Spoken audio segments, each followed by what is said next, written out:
안녕하세요.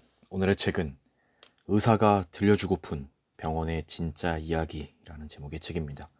제가 이 책을 읽고서 밑줄 부분들을 위주로 리뷰를 시작하도록 하겠습니다.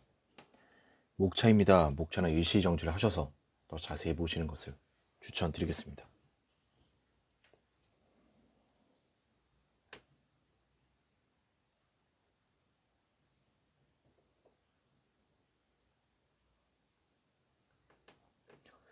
환자는 경향을 알고 싶어 하지 않는다. 환자가 알고 싶어 하는 것은 과거의 환자가 어떻게 되었는가가 아닌 자신이 앞으로 어떻게 될 것인가이다. 다수의 타인 이야기보다는 단 한 사람 나의 이야기, 다시 말해서 의료진으로부터 어쨌든 당신은 나을 겁니다 라는 말이 듣고 싶은 것이다.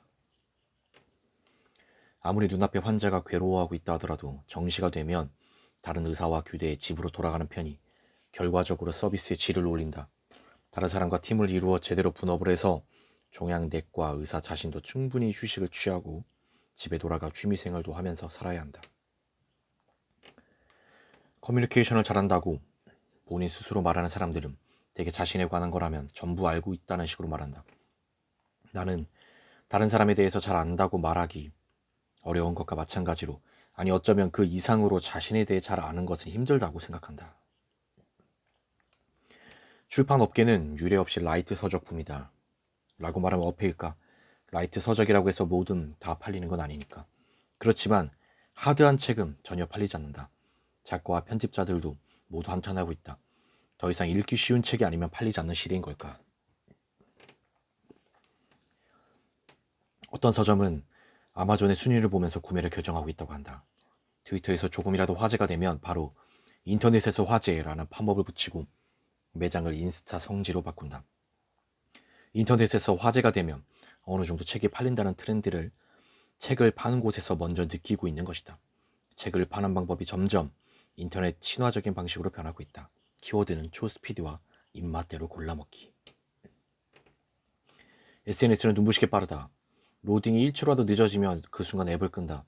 장문의 트윗은 전혀 조회수가 올라가지 않는다. 영상도 10초 이상은 보려 하지 않는다.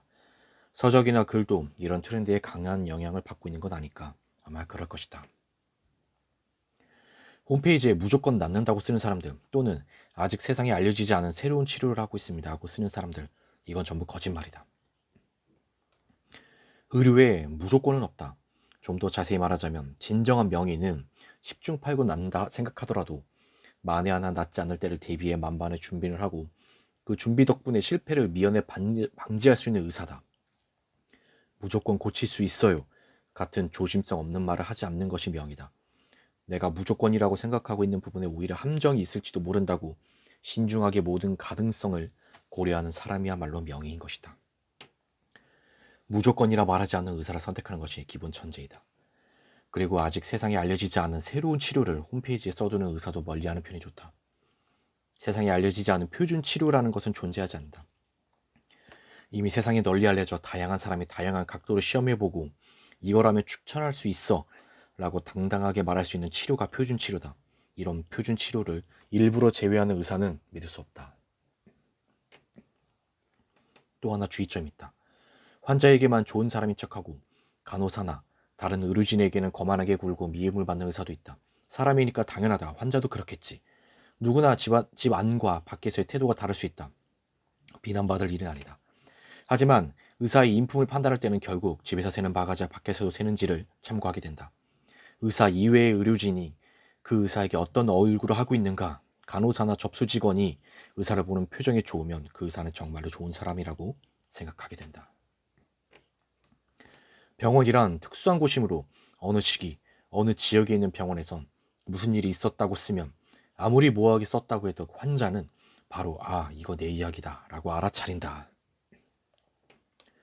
의료진이 환자의 이야기를 잘 들어주고 가장 맞는 치료법을 함께 생각해주는 것, 이것이야말로 모든 환자가 가장 먼저 받아야 할 정통 의료다. 너무 중요한 얘기인 것 같습니다. 의학이 의료가 되기 위해서는 의술이라는 인간성이 요구되는 요소를 필요로 한다. 그런 의술 요소들 중 가장 기본적이고 가장 먼저 행해져야 할 것이 바로 이것이다. 환자의 호소를 제대로 듣고 배경을 이해한 후에 그 환자에게 딱 맞는 현 시점에서의 최고의 치료를 제안하는 것. 만약 환자의 사정 따위 알 바 없이 오로지 자신이 믿고 있는 단일 개념을 강요하는 대화가 아닌 설교를 듣기로 하는 듯한 수상쩍은 병원에 걸리면 엉망이 된다. 금방 화를 내는 사람은 자신이 무엇에 화를 냈었는지 나중에 스스로 생각해내지 못한다. 왜 의사는 선생님이라고 불리는 걸까? 누군가를 가르치는 시간보다 배운 시간이 압도적으로 더 긴데. 의사뿐만 아니라 모든 의료인은 평생 학생일 수밖에 없다. 새로운 정보를 계속해서 업데이트하지 않으면 환자가 최고의 의료를 누릴 수 없게 되니 우리는 배우기를 멈출 수 없다. 그러므로 의사는 선생님이 아니라 학생이라고 불려야 한다. 의사가 본인의 건강에 대해 특권처럼 이용할 수 있는 것은 치료가 아닌 진단이다. 그리고 병원을 선택하는 방법에 있어서도 유리한 점이 있다고 생각한다. 일본에서는 앞으로 몇 년만 지나면 초등학교, 중학교, 고등학교에서 각 수준에 맞는 암 교육이 시작될 것이다. 현장에서 어디까지 구체적으로 논의가 되었는지 모르겠지만 어쨌든 가까운 미래에 암 교육이 도입되는 것은 틀림없다. 처음에는 암이란 어떤 병인가, 암을 예방하려면 어떻게 해야 하는가, 암에 걸리면 어떻게 해야 하는가 같은 대략적인 것을 배우고 초등학교 고학년 정도가 되면 상당히 수준 높은 수업도 할 예정인 듯하다. 지금부터 초등학교에 입학한 아이들은 암에 대해 어느 정도 통일된 커리큘럼으로 공부를 할 기회가 생긴다는 말이다. 병에 걸려서 생기는 불안은 몇 가지 종류로 나눌 수 있다. 병 자체를 모르기 때문에 생기는 불안, 어떤 치료를 해야 할지 모르기 때문에 생기는 불안, 앞으로 어떻게 될지 모르기 때문에 생기는 불안. 네, 제가 준비한 리뷰 여기까지입니다. 이 책이 나에게 도움이 되겠다 생각이 되시면 가능하면 구매를 하셔서 읽어보시는 것을 추천드리겠습니다. 리뷰를 마치겠습니다. 감사합니다.